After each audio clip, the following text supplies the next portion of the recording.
tayo makisalo sa lamesa ng Diyos.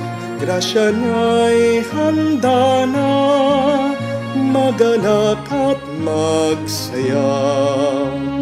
Ito na ang araw, gawa ng Panginoon. Mawit ng masaya, purihin ang Diyos. Magtipon tayo, makisalo sa lamesa ng Diyos. Grasya niya'y handa na, magalak at magsaya. Lamesa ng Diyos, magalak at masaya. Sa ngalan ng Ama, ng Anak, at ng Espiritu Santo. Amen.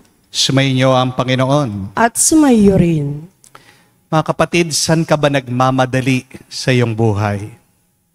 Bawat umaga, tayong lahat, nagmamadaling pumasok, nagmamadaling kumita. Maaaring ang mga may sakit sa inyo, nagmamadaling gumaling. Nagmamadali kayo na matapos ang trabaho para makapagpahinga. Nagmamadaling matapos ang linggo para makapagbakasyon. Pero sa gitna ng ating pagmamadali, meron tayong nakakalimutan. Ang magmadali tayong lumapit sa Diyos. Mga kapatid, tayo ay tinatawag muli ng Panginoon na bago man tayo magtrabaho, bago man natin gawin ang ating mga obligasyon at responsibilidad, manatili muna tayo sa Kanya dahil kung wala ang Diyos, wala tayong lakas, wala tayong buhay. Sa mga pagkakataon na kung saan tayo'y nagpatangay sa napakaraming concern natin sa buhay, na kung saan nakalimutan natin magpurit, magpasalamat sa Kanya, tayo'y magpakumbaba, humiling tayo muli ng Kanyang awa. Inaamin ko Sa makapangyarihan Diyos at sa inyo mga kapatid, na lubha akong nagkasala sa isip, sa salita, sa gawa at sa pagkukulang. Kaya isinasama ko sa mahal na Birhen Maria, sa lahat ng mga anghel at mga banal, at sa inyo mga kapatid, na ako'y ipanalangin sa Panginoong ating Diyos. kawan tayo na makapangyarihang Diyos, patawarin tayo sa ating mga kasalanan, patnubayan tayo sa buhay na walang hanggan. Amen. Panginoon, kaawaan mo kami. Panginoon, kaawaan mo kami. Kristo, kaawaan mo kami. Kristo, kaawaan mo kami. Panginoon, kaawaan mo kami. Panginoon, kaawaan mo kami. Manalangin tayo. Ama naming makapangyarihan, pagkaloob mo lagi naming kaligayang ikaw ang paglingkuran. Sapagkat walang maliw at walang kahulilip ang kasiyahan kapag sumasamba kami sa iyong kapangyarihan. Nagpapairal sa tanang sanlibutan, sa pamagitan ni Jesucristo kasama ng Espiritu Santo, magpa sa walang hanggan. Amen.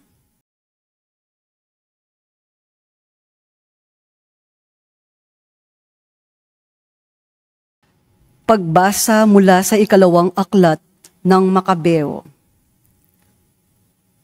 Noong mga araw na iyon, may isang matanda at iginagalang na guro ng kautusan.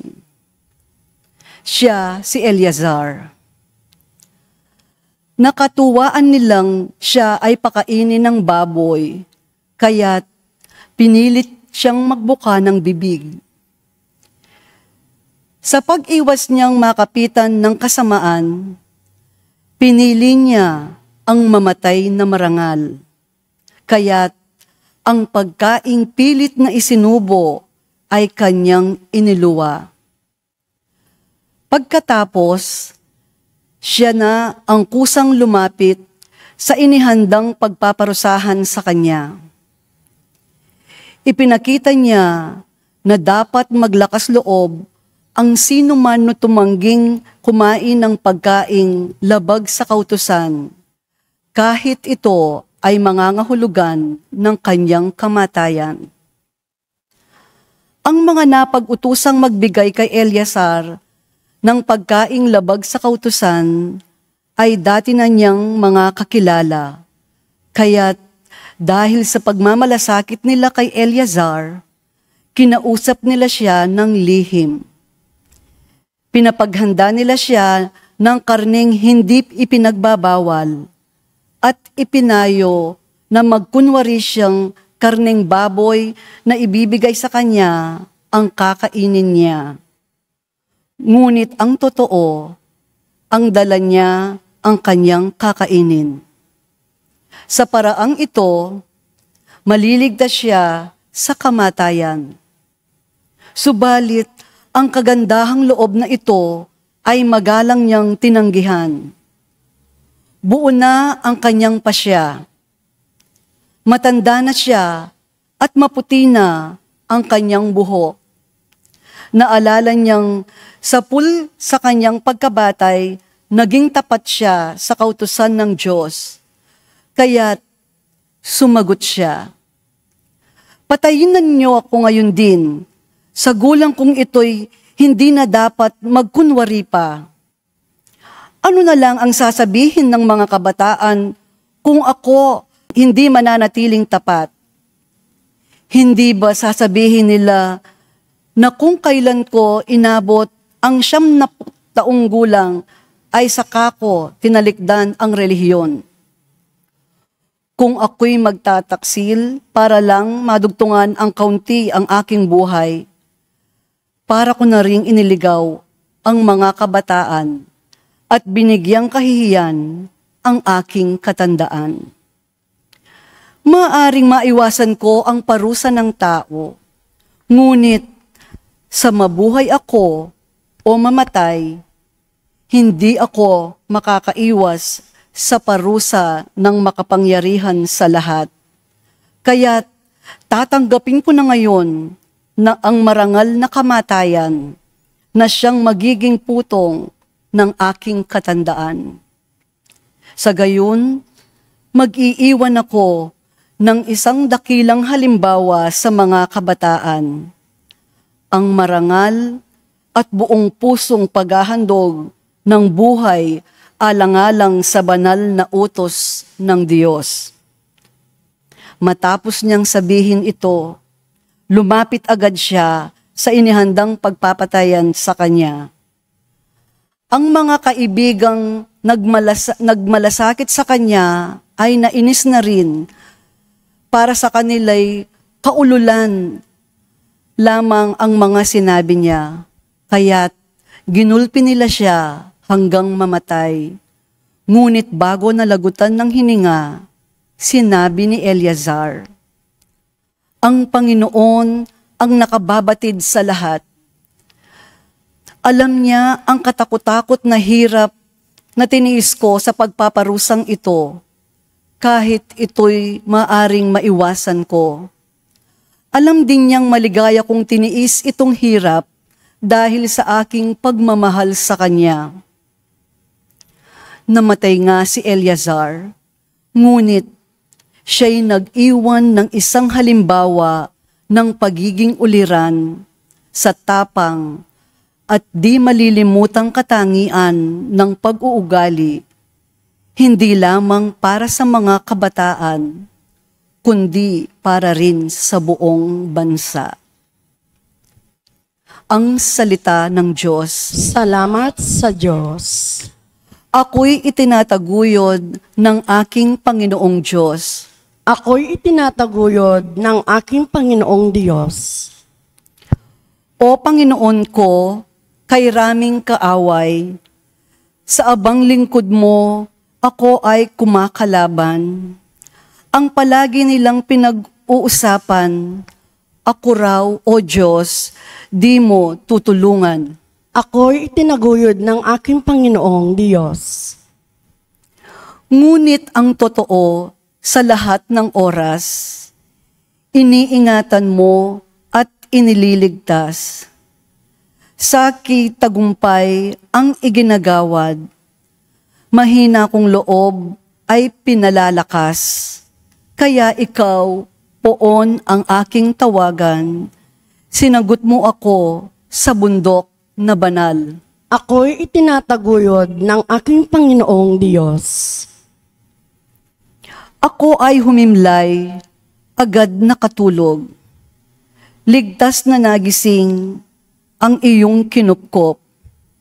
Libo mang kaaway, wala akong takot. Humanay man sila sa aking palibot. Halika, O Diyos, iligtas mo ako. Lahat kong kaaway ay pasukin mo. Ako'y itinataguyod ng aking Panginoong Diyos.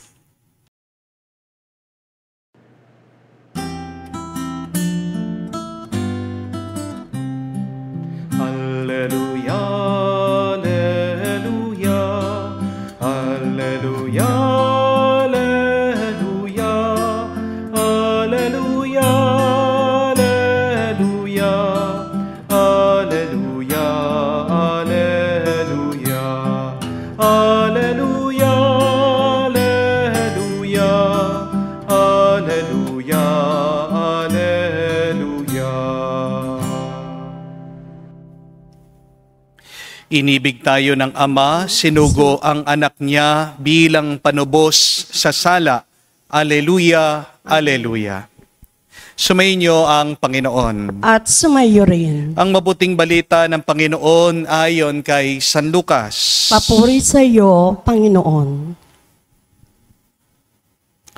Nung panong yon, pumasok si Jesus sa Jericho at naglakad sa kabayanan. Doon may isang mayamang puno na mga publikano na nagngangalang Zakeo. At pinagsikapan niyang makita si Jesus upang makilala kung sino ito. Ngunit siya'y napakapandak at dahil sa dami ng tao, hindi niya makita si Jesus. Kaya't patakbo siyang nagpauna at umakyat sa puno ng sikamoro upang makita si Jesus na magdaraan doon.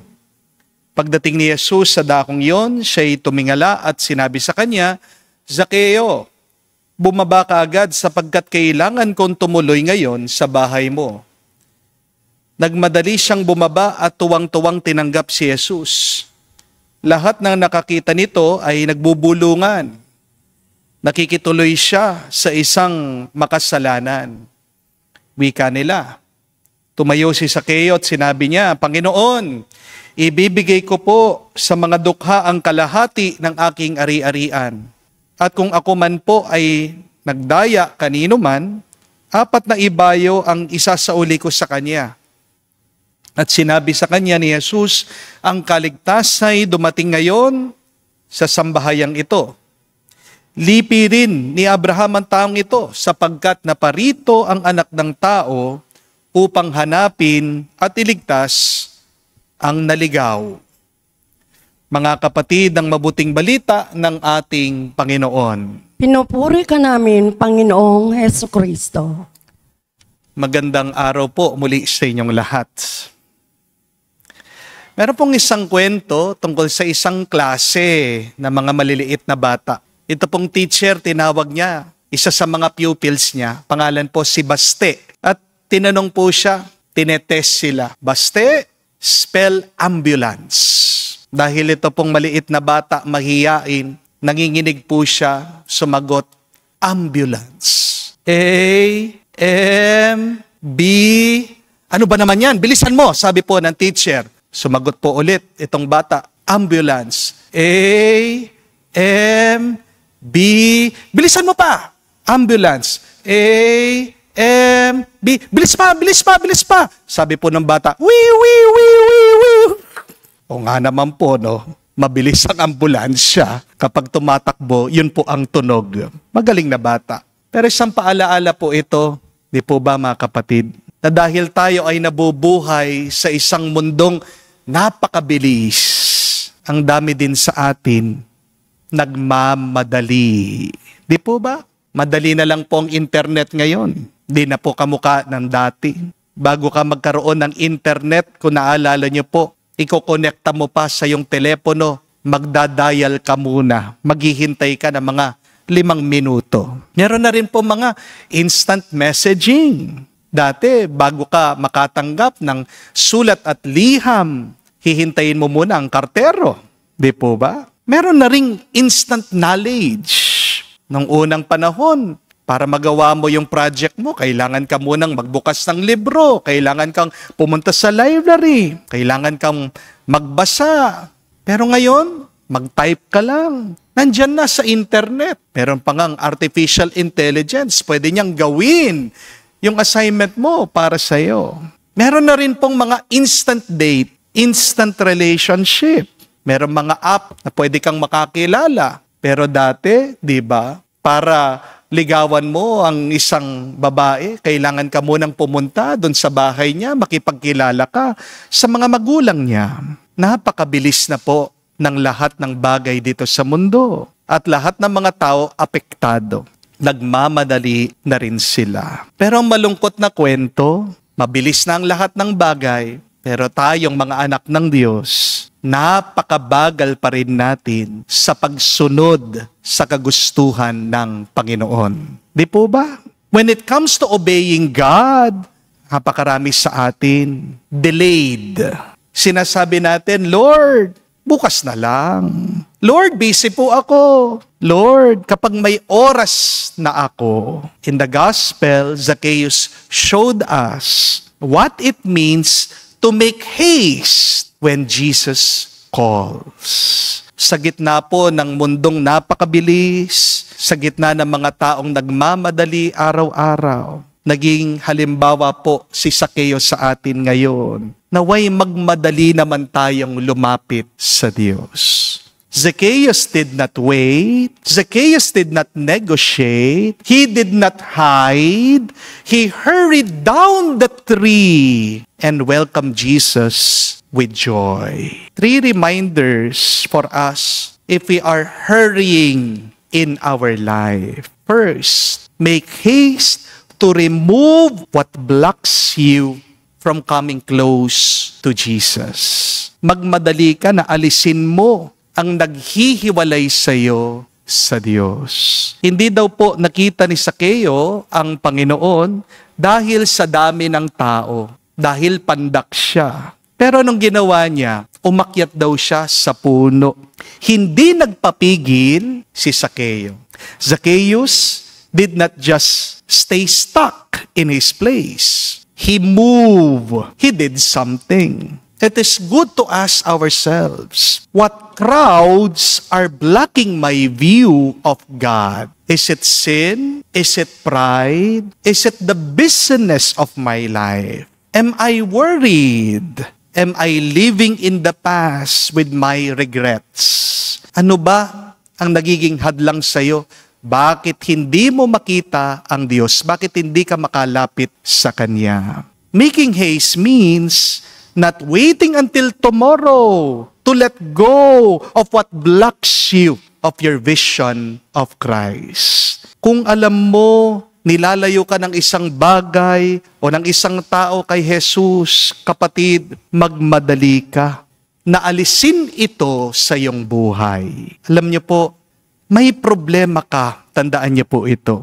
Kapag palagi kang nagmamadali na gumawa ng mali, kapag nagmamadali ka na makipag-inuman, kapag nagmamadali ka na mag-break para ikaw ay makapagsigarilyo, kapag nagmamadali ka na makatulog ang iyong asawa para makatext mo yung kalaguyo mo. Opo, wala naman talagang malinis na malinis. Opo, wala namang malinis na malinis sa atin. Pero kahit na hindi tayo perpekto, pwede pa rin maging perpekto ang pagnanais natin na magbago. Di po ba? The perfect time to change and to heed God's call is now. Ang kailangan mo ay perfect na surrender kay Lord. Kailan yon? Hindi bukas, hindi mamaya, kung hindi ngayon na. Now na. Amen? But second reminder, make haste to position yourself for an encounter of grace. Sabi nga po ng mga negosyante, para daw yumaman ka, para kumita ka, 3 bagay lang po ang iyong kailangan. Ano? Location, location, location. Kapag maganda ang pwesto mo, yan ang magiging daan. Kaya ikaw ay kikita, magkakaroon ng pera. Ganyan din po pagdating sa blessing ni Lord. Kung pangit ang pwesto mo, mahihirapan kang makatanggap ng pagbabasbas galing sa Diyos. Tignan niyo po si Sakeo. Isipin niyo, mayaman siyang tax collector. Anong ginawa niya? Tumakbo daw siya, umakyat siya doon sa puno. Parang maliit na bata. Di po ba? Nakakahiya yung kanyang ginawa. Pero hindi niya inisip yun. Bakit? Kasi gusto daw niyang makita, gusto niyang makilala ang ating Panginoong Hesukristo. Dahil napakaganda ng kanyang posisyon, nakita siya ng Diyos. At yung puno na kanyang inakyatan, di lang po basta't puno ito. Ito'y isang simbolo ng krus ni Kristo. Tandaan niyo po, sa Bagong Tipan, sa New Testament, tinatawag nila ang krus ni Kristo bilang puno. Pinapahiwatig po ito sa atin. Kung gusto mong mapuno ng grasya, kailangan mong lumapit at umakyat sa puno ng Diyos, ang kanyang krus. Remember what Saint Rose of Lima said, "There is no ladder to heaven, only but the cross of Christ." Gusto mong makaakyat sa langit, gusto mong maranasan ang kaharian ng Diyos, handa ka dapat umakyat at kumapit sa kanyang krus. Magmadali ka, kapatid, na magpakumbaba. Bitawan mo ang iyong pride dahil hindi ka makakakapit at makakakyat sa krus ng Diyos kung may kataasan ka ng loob. Amen? Alisin mo ang iyong mga excuses. Kalimutan mo na ang iyong mga kondisyon. Maging kamukha ka sana ni Sakeo. Hindi siya naghintay ng perpektong pagkakataon. Kahit na nakakahiya, kahit na pagtawanan siya ng ibang tao, kahit na pag-usapan siya, ginawa niya kung ano ang mararapat.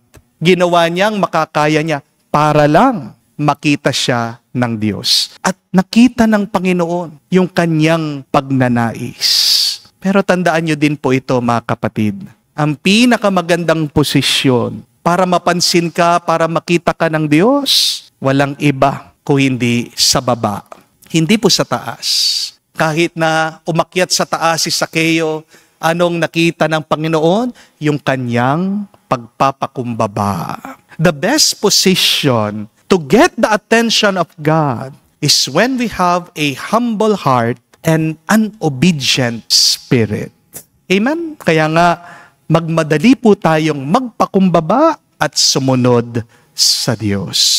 Third and last, make haste when Jesus calls your name. Magmadali ka kapag narinig mo ang Diyos, tinatawag ka. Nung sabi po ni Jesus kay Sakeo, bumaba ka dyan dahil kailangan kong tumuloy sa iyong tahanan. Hindi daw po nagpatumpik-tumpik si Sakeo. Hindi siya nag-alinlangan. Dali-dali siyang bumaba. My dear friends, remember this. Delayed obedience is still disobedience.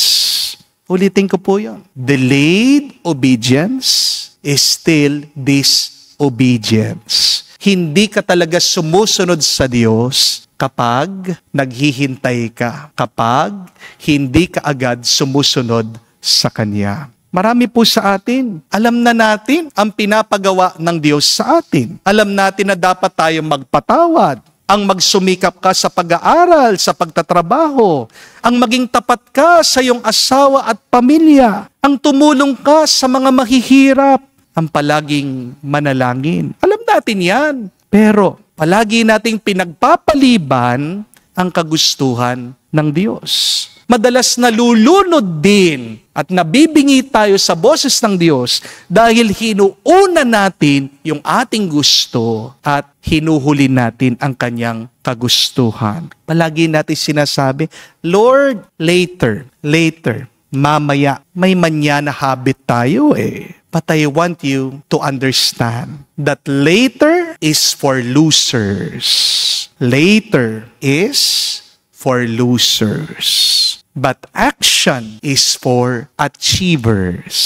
Ganda po, no? Action is for achievers. Zacchaeus showed us that blessing comes when you respond immediately. Ang grasya agad-agad na darating sa'yo kapag agad-agad ka na sumusunod sa Diyos. This is why, don't wait until tomorrow to do what God is asking you to do. Because tomorrow may not come. Sigurado ka ba na darating yung iyong bukas? Hindi ka nakakasiguro. Hindi po ba? Baka yung bukas na hinihintay mo, hindi na dumating. Kaya sana gawin mo na ngayon. Notice this, my dear friends, that when Zacchaeus made haste, salvation entered into his house. And that is the promise. If you move quickly to Jesus' call, He will not just bless you, He will transform your whole household. Bilisan mong gawin ang pinapagawa ng Diyos. Dahil hindi lang niya babaguhin ang iyong buhay. Pupunuin din niya ang buong tahanan niyo. Pati yung buong pamilya mo. Damay sa pagpapala ng Diyos.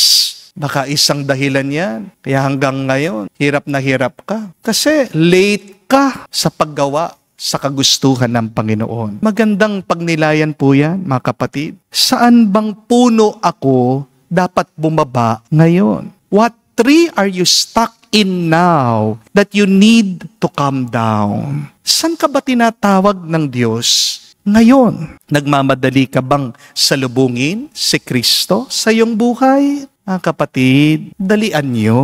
Bilisan nyo ang paglapit sa Diyos. Dahil tinatawag ka niya sa iyong pangalan. Ang gusto natin, agad-agad, nasagutin ng Diyos yung ating panalangin. Pero dapat, agad-agad din na tayo ay sumunod sa Kanya.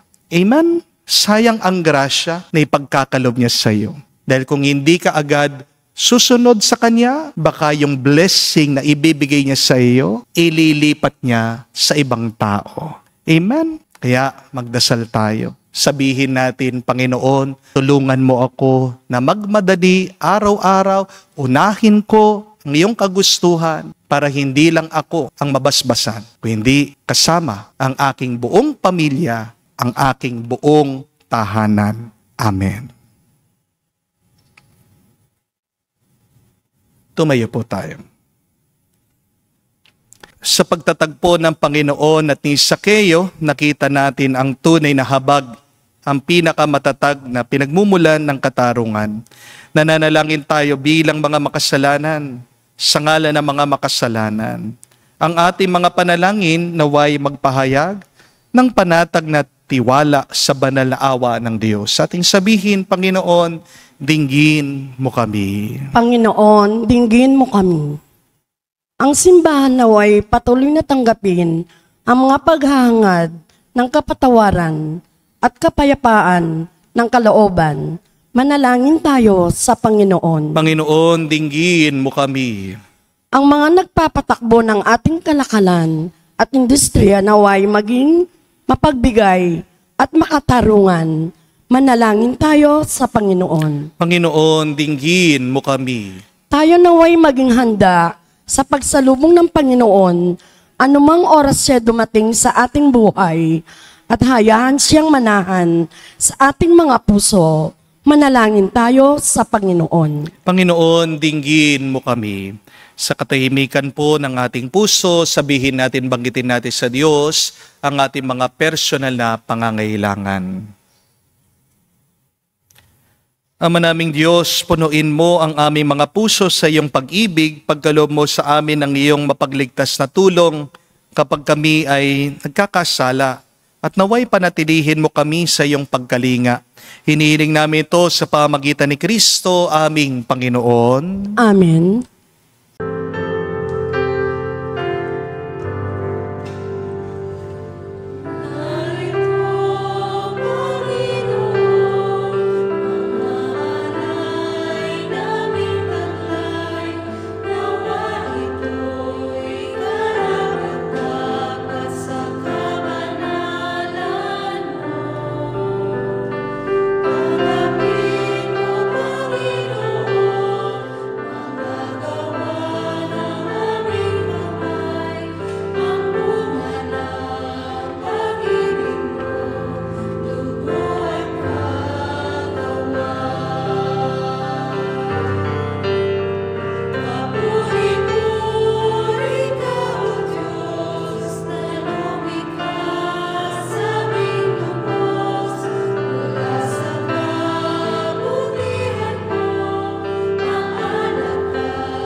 Manalangin kayo mga kapatid, para ang ating mga paghahain ay kalugdan ng Diyos, Amang makapangyarihan. Tanggapin nawa ng Panginoon itong paghahain sa iyong mga kamay, sa kapurihan niya at karangalan, at sa ating kapakinabangan, at sa buong sambayanan niyang banal. Ama naming lumikha, pagkaloob mo ang iyong masintahing pagtingin sa aming mga alay, upang ang kagandang loob mo ay aming makamtan. At ang bunga ng walang hanggang pag-iral ay aming mapakinabangan. Sa pamagitan ni Jesucristo kasama ng Espiritu Santo, magpasawalang hanggan. Amen. Sumainyo ang Panginoon. At sumayo rin. Itaas sa Diyos sa inyong mga puso at diwa. Itinaas na namin sa Panginoon. Pasalamatan natin ang Panginoong ating Diyos. Marapat na siya ay pasalamatan. Ama naming makapangyarihan, tunay nga marapat ikaw ang aming pasalamatan. Nasa iyong aming buhay, pagkilos at pag-iral. Sa pamumuhay namin araw-araw, tinatamasa namin ang iyong pagmamahal. Sa pag-ibig mong pinunla sa sangkatauhan. Ang Espiritu Santo'y unang aning bigay ng anak mong naglagak sa amin ng katiyakan. Nakalaang mabuhay kami sa piling mo kailanman. Kaya kaisa na mga anghel nagsisiawit ng papuri sa iyo. Nang walang humpay sa kalangitan, kami nagbubunyi sa iyong kadakilaan.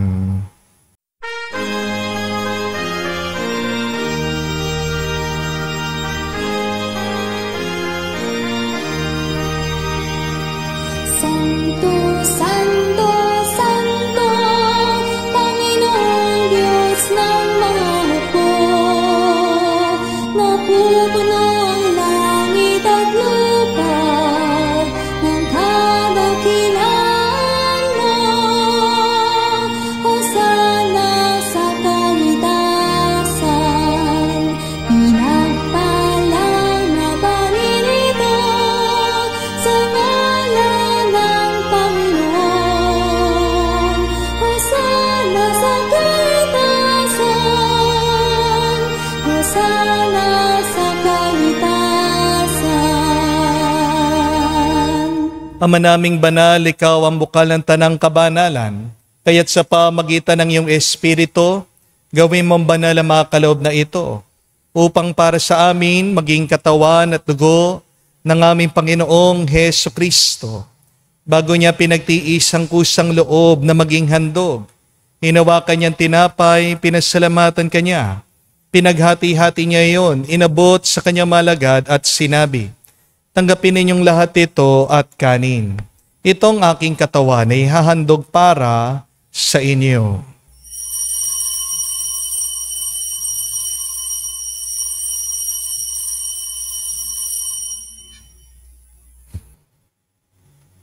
Gayon din naman nung matapos ang hapunan, hinawakan niyang kalis. Muli kanyang pinasalamatan. Inabot niya ang kalis sa kanyang malagad at sinabi, "Tanggapin ninyong lahat ito at inumin. Ito ang kalis ng aking dugo, ng bago at walang hanggan tipan. Ang aking dugo na ibubuhos para sa inyo at para sa lahat, sa ipagpapatawad ng mga kasalanan. Gawin ninyo ito sa pag-alaala sa akin."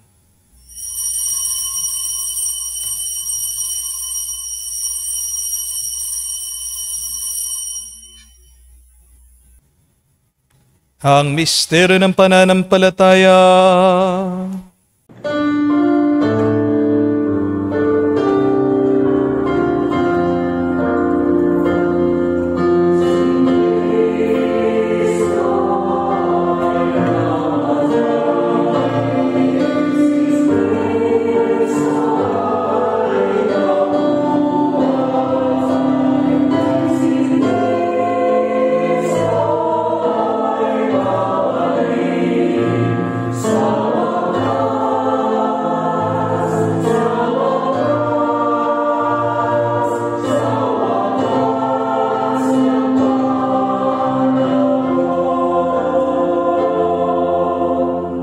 Ama, ginagawa namin ngayon ang pag-alaala sa pagkamatay, muling pagkabuhay ng iyong anak. Kaya tinialay namin sa iyong tinapay nagbibigay buhay at ang kalis na nagkakaloob ng kaligtasan. Kami nagpapasalamat dahil kami yung minarapat na tumayo sa harap mo para maglingkod sa iyo. Sinasamo namin kami magsalo-salo sa katawan at dugo ni Kristo ay mabuklod sa pagkakaisa sa pamagitan ng Espiritu Santo. Amalingapin mong iyong simbahan, laganap sa buong daigdig. Puspusin mo kami sa pag-ibig. Kaisa ni Leon ang aming Santo Papa, si Florentino aming Arsobispo ng Tanang Kaparian. Alalahanin mo rin ang aming mga kapatid na nahimlay. May pag-asang sila'y muling mabubuhay. Gayon din naman lahat ng mga pumanaw, kawan mo't sila't patuloyin sa iyong kaliwanagan. Kawan mo at pagindapatin kaming lahat makasalo sa iyong buhay na walang wakas. Kaisa na mahal na Birhen Maria, Ina ng Diyos. Kaisa ni San Jose, ang kanyang malwalhating esposo. Kaisa na mga apostol, lahat ng mga banal na namuhay dito sa daigdig na kalugod-lugod sa iyo. May pagdiwang nawa namin ang pagpupuri sa kararangal mo sa pamagitan ng iyong anak, aming Panginoong Heso Kristo. Sa pamamagitan ni Kristo, kasama niya at sa Kaniya, ang lahat ng parangal at papuri ay sa iyo, Diyos Ama, makapangyarihan, kasama na Espiritu Santo, magpasawalang hanggan. Amen, amen, amen. Sa nakagaling na utos sa turo ni Jesus sa Panginoon natin at Diyos, ipahayag natin ang lakas loob.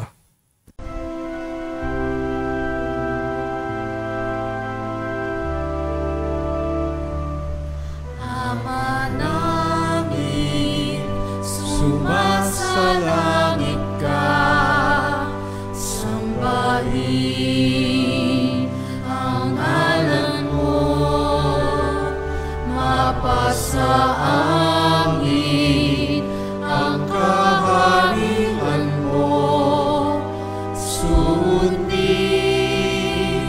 ang loob mo dito sa lupa, para nang sa langit. Bigyan mo kami ngayon ng aming kakanin sa araw-araw, at patawarin mo kami sa aming mga sala, para ng pagpapatawad namin sa nagkakasala sa amin. At huwag mo kami ipahintulot sa tukso, at iadya mo kami sa lahat ng masama. Hinihiling namin kami, Diyos, sa lahat ng masama, pagkalooban ng kapayapaan araw-araw, ligtas sa kasalanan, ilayo sa lahat ng kapahamakan, samantalang aming pinanabikan ang dakilang araw ng pagpapahayag ng tagapagligtas naming si Heso Kristo. Sapagkat iyo ang kaharian, ang kapangyarihan, at ang kapurihan magpakailanman. Amen. Panginoong Heso Kristo, sinabi mo sa mga apostol, kapayapaan ang iniiwan ko sa inyo, ang aking kapayapaan binibigay ko sa inyo. Tungayan mo ang aming pananampalataya at huwag ang aming pagkakasala. Pagkalooban mo kami ng kapayapaan at pagkakaisa ayon sa iyong kalooban, kasama ng Espiritu Santo, magpa sa walang hanggan. Amen. Kapayapaan ng Panginoon ay laging sumainyo. At sumayo rin. Magbigayan po tayo ngayon ng kapayapaan sa bawat isa. Peace with you po, kapayapaan po sa inyong lahat. Kordero ng Diyos na nag-aalis ng mga kasalanan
Mga kapatid, naririto ang ating Panginoong Jesucristo, ang Kordero ng Diyos. Siya nag-aalis sa mga kasalanan ng sanlibutan. Mapalad tayong lumalapit sa piging ng Kordero. Panginoon, hindi ako dapat magpatuloy sa iyo, ngunit sa isang salita mo lamang ay gagaling na ako.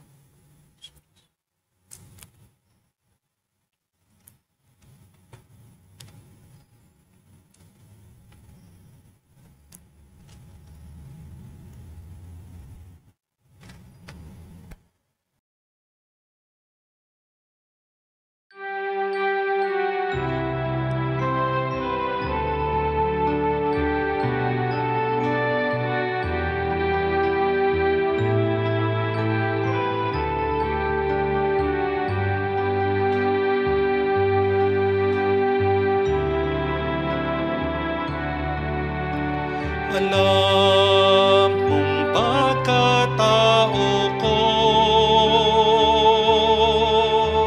wala akong matatago. Alam mong aking isipan,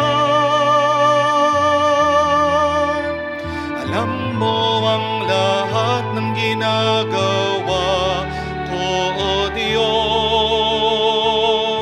Gabayan mo ko, Diyos, sa buhay na ito. Ilapit mo ako sa pagmamahal mo. Dalhin mo ko, Panginoon, sa kalangitan. Buhay kasama mo.